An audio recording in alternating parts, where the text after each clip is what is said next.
বন্ধুরা, আজ আপনাদের কাছে একটা নতুন রেসিপি নিয়ে এসেছি, ঝিঙে আলু পোস্তর তরকারি। তার জন্য ঝিঙে আর আলুগুলোকে ছাড়িয়ে ছোট ছোট টুকরো করে নিয়েছে এইভাবে। তেল গরম হয়ে গেছে, তেলে পেঁয়াজ দিয়ে দিয়েছে। পেঁয়াজটা একটু লাল করে ভাজতে হবে। আর পোস্ত যখন বেটেছে তখন 4-5টা লঙ্কা পিষে দিয়েছে ওতে, আর ওতে রসুনও পিষে দিয়েছে। সেই জন্য এখন রসুন দেবে না, পোস্ততে রসুন দেওয়া আছে।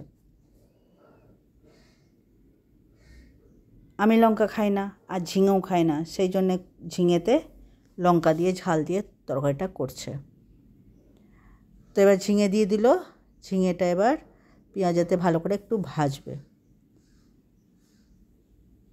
কম করে নুন দিল, আর হলুদও সামান্য একটু ডগাতে করে দেবে, একটুখানি, হাফ চামচেরও একটু কম, হালকা।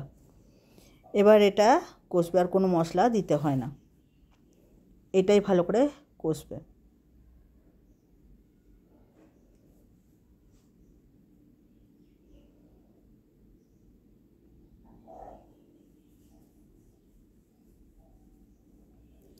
যখন আপনারা পোস্তটা বাছবেন তখন দিয়ে দেবেন লঙ্কা পিষে অনেকগুলো, আর ঝিঙেতে যখন হলুদ দিলেন তখনও কিছুটা গুঁড়ো লঙ্কা এবং কেটে রাখা লঙ্কাও দিয়ে দেবেন, যেমন যে যা ঝাল খাবেন।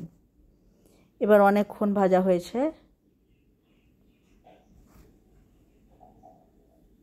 এভাবে অনেকক্ষণ ভাজতে হবে যেন হলুদের গন্ধটাও চলে যায়, হলুদেরও গন্ধ করে।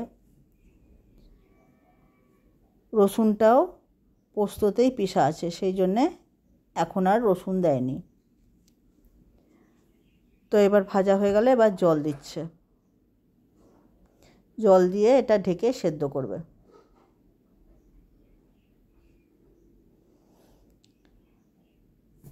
আপনারা কি কোথা থেকে দেখছেন? আমার রেসিপি যদি ভালো লাগে তো লাইক, শেয়ার, সাবস্ক্রাইব করবেন।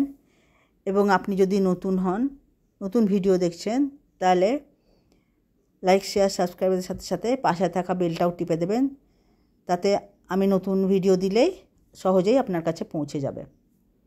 এই যে মা পোস্তটাও দিয়ে দিল। ঝিঙেটা সেদ্ধ হয়ে গেছিলো, কিছুক্ষণ ঢেকে সেদ্ধ করেছে। এইবারে ঝিঙে সেদ্ধ হয়ে গেছে, কারণ একবার ঢেকেছিল, ওইটা আমি কেটে দিয়েছি, ঢেকেও সেদ্ধ হয়েছে।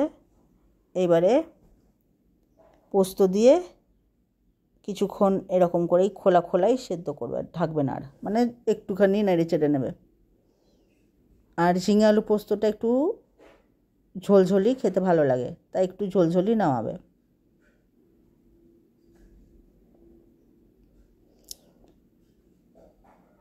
এইভাবে আপনারাও করে খেয়ে দেখবেন, খুব ভালো লাগে।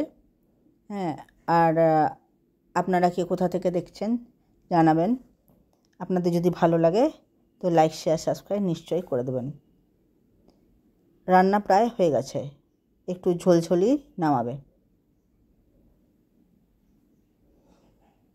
এটা বেশি শুকনো শুকনো করবে না, তরকারিটা শুকনো শুকনো ভালো লাগে না। এই তরকারিতে আবার কাটোয়ার ডাঁটা ছোট ছোট করে কেটে দিয়ে দিলেও খুব টেস্ট লাগে। একটু নুনটা কম হয়েছিল, উপর থেকে আর একটু নুনটা দিয়ে দিল।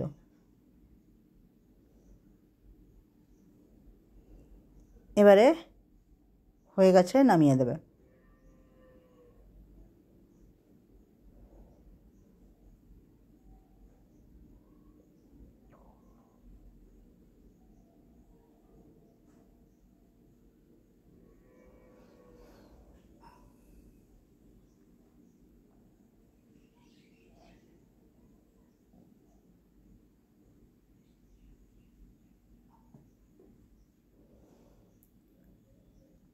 তরকারিটা রান্না হয়ে গেছে।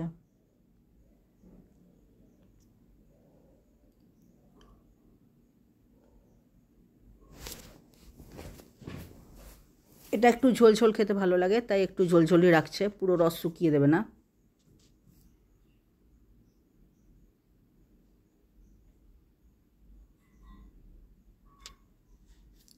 এভাবে করে খেয়ে দেখবেন, খুব ভালো লাগে।